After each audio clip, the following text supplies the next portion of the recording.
Ukraine destroyed one of Russia's largest weapons depots.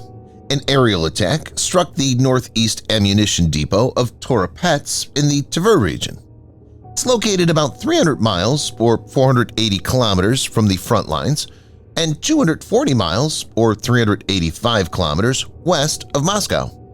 The explosions have been so strong that they've been registered in earthquake monitors that track seismic activity. Dando, a seismologist at the Norwegian Seismology Research Foundation, NORSAR, told CNN that its sensors detected seismic signals of magnitude 2.5 to 2.8 in northwest Russia, which looks to be associated with the drone attack launched by Ukraine. Dando added that NORSAR, which has been using seismic monitors since 2022 to evaluate the impact of the war in Ukraine, is currently analyzing the preliminary data to capture the full extent of the blast.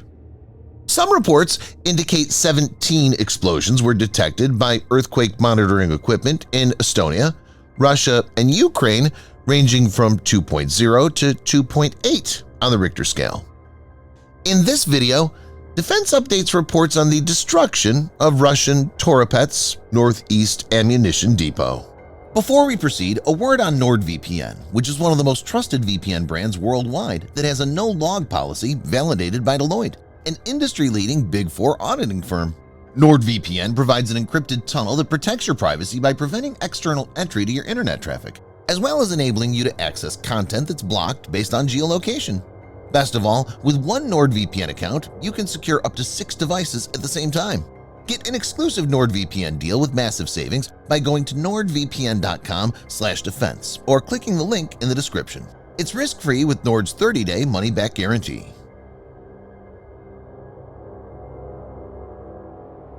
Toropets Northeast Ammunition Depot is a Soviet-era infrastructure and a facility of long-standing importance for decades. The original depot had about 50 storage buildings, plus several maintenance buildings, excluding the administrative area with barracks, motor pool, and vehicle maintenance. The facility is currently operated by the 107th GRAU Arsenal, which expanded the depot with an addition of 42 reinforced bunkers and 23 non-reinforced storage and maintenance buildings. The data right now indicates that there is significant damage to the newer expansions of the depot, primarily among the reinforced ammunition bunkers on the eastern side of the facility, along with several of the original 150-foot by 40-foot storage buildings, and among the barracks and administrative buildings by the depot entrance on the northern side of the depot. The depot can have up to around 30,000 tons of munitions in store. To give viewers a perspective, if the whole capacity was used for storing 155mm artillery shells, which have an approximate weight of 45 kilograms or around 100 pounds, it could have stored around 660,000 of these. Reports indicate that the explosion destroyed hundreds of S-300, S-400, Iskander, and North Korean ballistic missiles. The depot also had other munitions like 122mm rockets for BM-21 Grad, 82mm shells, and 7.62 rounds. Many experts have stated for a long time that corruption in the Russian armed forces has greatly hindered their progress. The corruption angle also comes out in this case.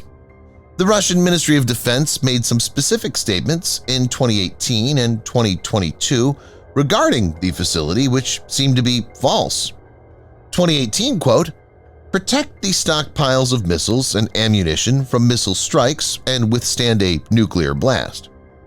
2022, quote, "The arsenal allows us to protect stockpiles of missiles and ammunition from external influence and ensure their safety, and explosion and fire safety meets the highest world standards of safety for storage of missiles and munitions."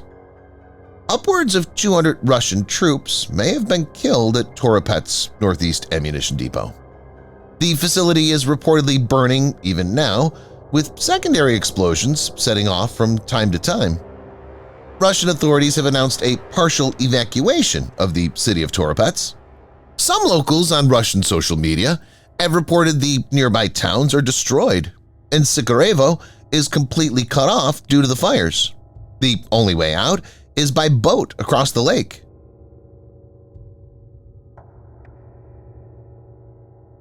Given that Ukraine is barred by its Western allies from using donated weapons for strikes deep inside Russia, the most likely option is the use of two indigenous systems, Polyanitsia drone or Grim-2 ballistic missile, or a combination of both.